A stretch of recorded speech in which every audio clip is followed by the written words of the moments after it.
Back in 2009, the state legislature passed a bill that called for more rigorous standards, and at the time, the National Governors Association had just created the Common Core standards, and Kentucky was the first to adopt them.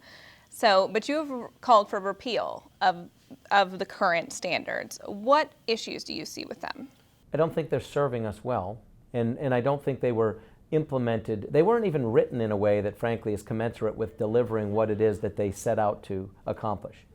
Look back at that. In 2009, when we adopted them, the standards hadn't even, actually we didn't officially adopt them in, I think, till the 2010-2011 school year.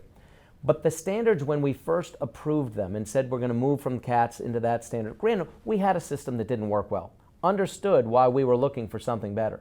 But we jumped for something before we even looked into the pool.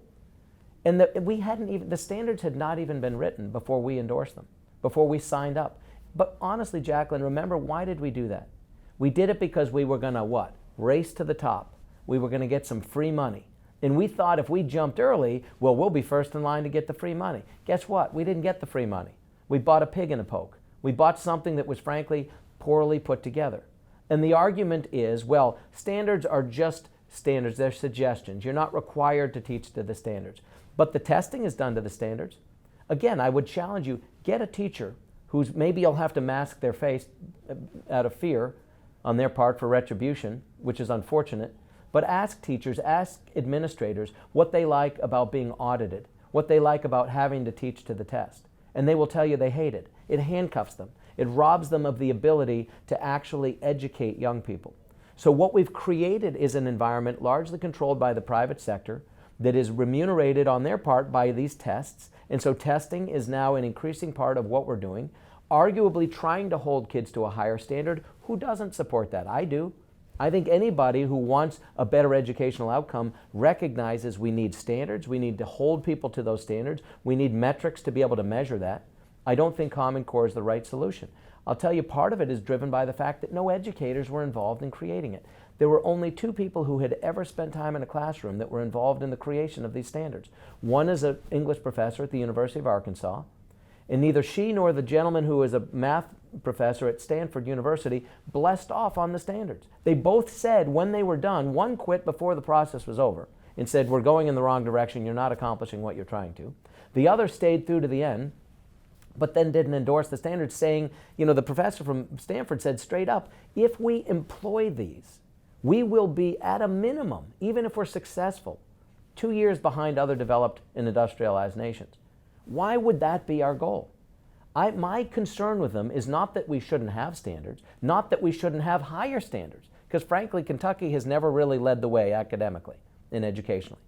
But let's not reinvent the wheel. For years, I've read studies put out by the Fordham Institute. They're a nonpartisan think tank that has long looked at public education and dollars and return on investment of those dollars.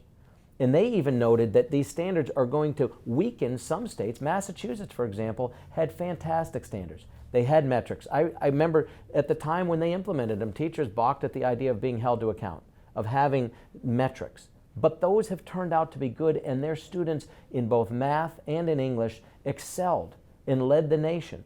In New Hampshire and Iowa and Indiana and others have long done great things on the educational front. Let's not reinvent the wheel. Let's have standards, but let's free our teachers to actually be able to teach and not audit them and turn them into test administrators. This is why I'm opposed to Common Core. I don't think it's accomplishing what we want it to. Now that leads to my next question. Commissioner Holliday, the Education Commissioner, has said that it would cost around $35 million for the state to repeal the standards. So if you were to repeal them, what would you like to see them replaced with? Is there a current model that you would like to emulate? And what would we do about the cost?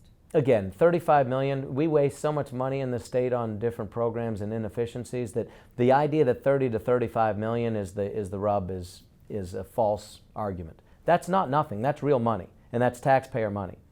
The biggest cost is the cost on the teachers who have to go through yet one more change. That's where I'm sensitive to this issue.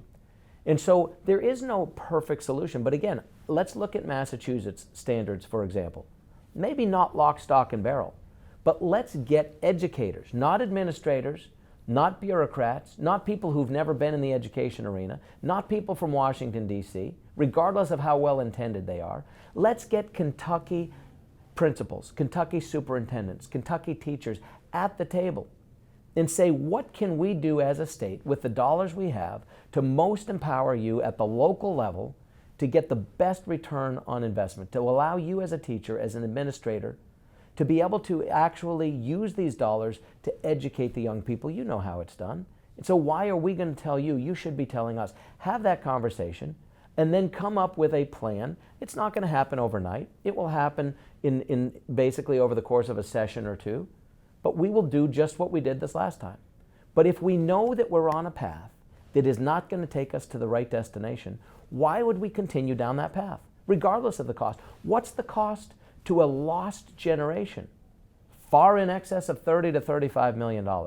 We are losing now second and third generations from some communities of young people who have no true ability to be a part of the workforce. We can't, as employers, we can't, as fellow citizens, afford to let that continue.